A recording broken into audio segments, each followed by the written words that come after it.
જો હવે પછીનો ટોપિક એક્ટિવ અને પેસિવ વોઇસ. આપણે સેક્શન ડીમાં ચેન્જ ધ ટેન્સ એવો ટોપિક શીખેલા. હવે આપણે બીજા ટોપિક તરફ આગળ વધીએ, એક્ટિવ અને પેસિવ વોઇસ. એટલે એક્ટિવ પેસિવ વોઇસ 9મા ધોરણમાંથી ધોરણ 9થી આપણે 11 ધોરણ સુધી શીખતા જ આવ્યા છીએ. તેનો તે જ ટોપિક હવે આપણે આગળ રિવાઇઝ કરીએ છીએ. બોર્ડમાં કેવી રીતે પૂછાય અને એક્ટિવમાંથી પેસિવમાં કેવી રીતે ચેન્જ કરી શકાય તેની સમજૂતી આપણે મેળવીએ. 2 માર્ક્સનો આ ટોપિક છે. સેક્શન ડીમાં પૂછાશે. એક્ટિવ વોઇસનો એક પેરેગ્રાફ તમને આપશે. એ પેરેગ્રાફને પેસિવમાં ફેરવવાનો और પેસિવનો આપે તો એક્ટિવમાં ફેરવવાનો. એક્ટિવ ઇન્ટુ પેસિવ અને પેસિવ ઇન્ટુ એક્ટિવ. હવે ઉદાહરણ તરીકે આ પહેલું વાક્ય છે, એમાં લખ્યું છે I teach English every day. એટલે હું દરરોજ અંગ્રેજી ભણાવું છું. આ વાક્યમાં 4 શબ્દો છે. આઈ છે એને આપણે સબ્જેક્ટ કહીએ છીએ. સબ્જેક્ટ એટલે કર્તા, ક્રિયાનો કરનાર. જે ક્રિયા કરે તેને કર્તા કહેવાય. માનો કે અંગ્રેજી ભણાવવાની ક્રિયા આઈ કરે છે, માટે આઈ ઇઝ ધ સબ્જેક્ટ. સબ્જેક્ટ પછી આપે છે ટીચ. ટીચ ઇઝ ધ વર્બ. વર્બ એટલે એક ક્રિયાપદ, ક્રિયા દર્શાવતો શબ્દ. ભણાવવું એ ક્રિયા છે. માનો કે ખાવું, પીવું, દોડવું, કૂદવું, નાચવું એ ક્રિયા કહેવાય. એમ ટીચ એ ક્રિયાપદ છે. સામાન્ય રીતે ક્રિયાપદ કર્તા પછી લખાય. આઈ એ સબ્જેક્ટ છે, ટીચ એ વર્બ છે. ઇંગ્લિશનો ઓબ્જેક્ટ કહેવાય કર્મ. કર્મ કેવી રીતે જાણી શકાય? આપણે જાણીએ છીએ કે કર્મ જાણવો હોય તો ક્રિયાપદને શું અથવા કોને વડે પ્રશ્ન પૂછીએ.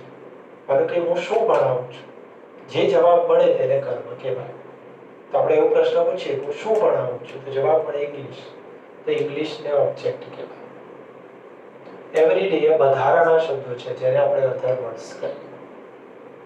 એટલે ટૂંકમાં આના 4 ભાગ છે: સબ્જેક્ટ, વર્બ, ઓબ્જેક્ટ અને અધર વર્ડ્સ.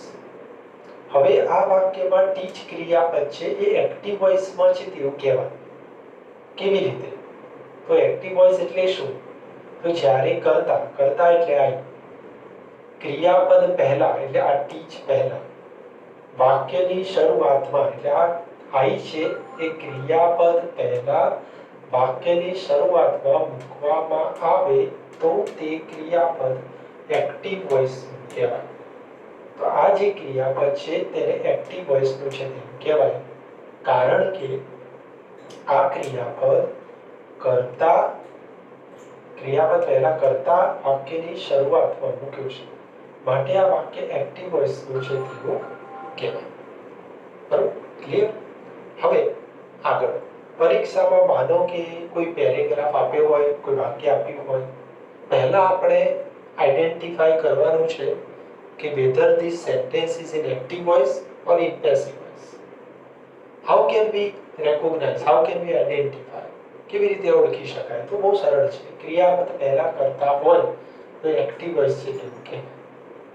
હવે એક્ઝામમાં એવું પૂછાય કે ચેન્જ ધ વોઇસ અથવા સ્ટાર્ટ લાઈક ધીસ, તો આપણે એક્ટિવમાંથી પેસિવમાં ફેરવવું પડે.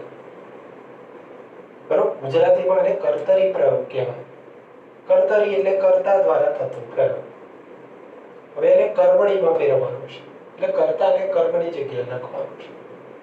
તો એક્ટિવ વોઇસમાંથી પેસિવ વોઇસમાં ફેરવવા મુખ્ય 6 ફેરફારો કરવા પડે. આ 6 ફેરફારો આવડે તો કોઈ પણ વાક્યને એક્ટિવ વોઇસમાંથી પેસિવ વોઇસમાં ફેરવી શકાય. એટલે કે આપણે we have to take 6 changes. Which are they? They are mentioned here. તે લખેલા છે કે કયા 6 ફેરફારો આપણે કરવા પડે. For example, the first change is કર્મને કર્તાના સ્થાને મુકાય. Object becomes subject. તો અહીંયા આ કર્મ છે ઇંગ્લિશ. ઇંગ્લિશને કર્તાના સ્થાને મૂકીએ, આઈના સ્થાને મૂકીએ. તો અહીંયા જો જવાબમાં લખ્યું છે મિત્રો ઇંગ્લિશ. પહેલો ફેરફાર થયો કર્મ ઇંગ્લિશને આઈના સ્થાને મૂકી દીધું એટલે પહેલું ઇંગ્લિશ લખ્યું. બીજું ટુ બી એટલે એમ ઇઝ આર વોઝ વેર નું રૂપ કાળ મુજબ મુકાય. કાળ મુજબ એટલે શું? તો આ ક્રિયાપદ વર્તમાન કાળમાં છે, સાદું વર્તમાન કાળ, સિમ્પલ પ્રેઝન્ટ ટેન્સ. એટલે આપણે એમ ઇઝ અથવા આર લખીએ પણ એ કર્મ મુજબ લખાય. તો ઇંગ્લિશ છે તો ઇંગ્લિશ પછી લખાય ઇઝ, ઇંગ્લિશની સાથે ઇઝ લખાય કારણ કે આ વર્તમાન કાળ છે. ક્લિયર? તો ટુ બી નો રૂપ કાળ મુજબ મૂક્યું તો બે ફેરફારો થયા. પહેલું કર્મ લખ્યું પછી ઇઝ લખ્યું. ત્રીજો ફેરફાર ક્રિયાપદનું ભૂતકૃદંતનું રૂપ મુકાય V3. ક્રિયાપદના 3 રૂપો V1 V2 V3 જેને આપણે પાસ્ટ પાર્ટિસિપલ ભૂતકૃદંત રૂપ કહીએ.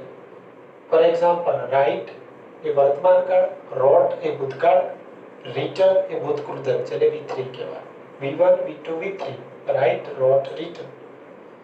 ટેક ટુક ટેકન એટલે ટૂંકમાં ત્રીજો રૂપ લખવું પડે તો આ ટીચ છે. ટીચનું ત્રીજું રૂપ શું થાય? V3 ભૂતકૃદંત થાય ટોટ. તો જવાબ થયો ઇંગ્લિશ ઇઝ ટોટ. 3 ફેરફારો થયા. પહેલામાં કર્મને લખ્યું, પછી ટુ બી લખ્યું, પછી ક્રિયાપદનું ભૂતકૃદંત રૂપ મૂક્યું. તો બની ગયું વાક્ય ઇંગ્લિશ ઇઝ ટોટ. આટલું થયું. હવે આગળ ચોથો ફેરફાર છે પ્રેપોઝિશન બાય મુકાય. તો ઇંગ્લિશ ઇઝ ટોટ બાય. પાંચમું કર્તાને કર્મના સ્થાને મુકાય. એટલે કર્તા અહીંયા છે આઈ. આપણે આઈને કર્મના સ્થાને મૂકીએ તો આઈનું કર્મ વિભક્તિનું રૂપ થાય મી. બાય આઈ એવું ના લખાય, લખવું પડે બાય મી. તો જો આઈ હોય તો કર્મ વિભક્તિનું રૂપ મી થાય, વી હોય તો અસ થાય, યુ હોય તો કર્મ યુ થાય, હીનું કર્મ હિમ થાય, શીની કર્મ વિભક્તિનું રૂપ હ થાય, ધેનું તેમ થાય. અહીંયા આઈ આપ્યું છે માટે લખ્યું બાય. તો વાક્ય બન્યું English is taught by me. બરાબર છે? પછી છઠ્ઠો ફેરફાર કે અન્ય શબ્દો મુકાય, other words. Everyday other words છે પાછળ લખી શકાય.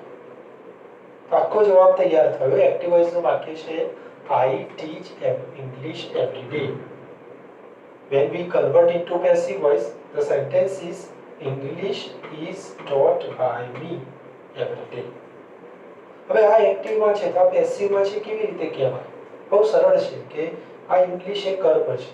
કર્મ ક્રિયાપદ પહેલા વાક્યની શરૂઆતમાં મૂક્યું છે માટે એને પેસિવ વોઇસ કહેવાય. આ સરળ વ્યાખ્યા છે, સિમ્પલ ડેફિનેશન જે ઝડપથી સમજણમાં આવે.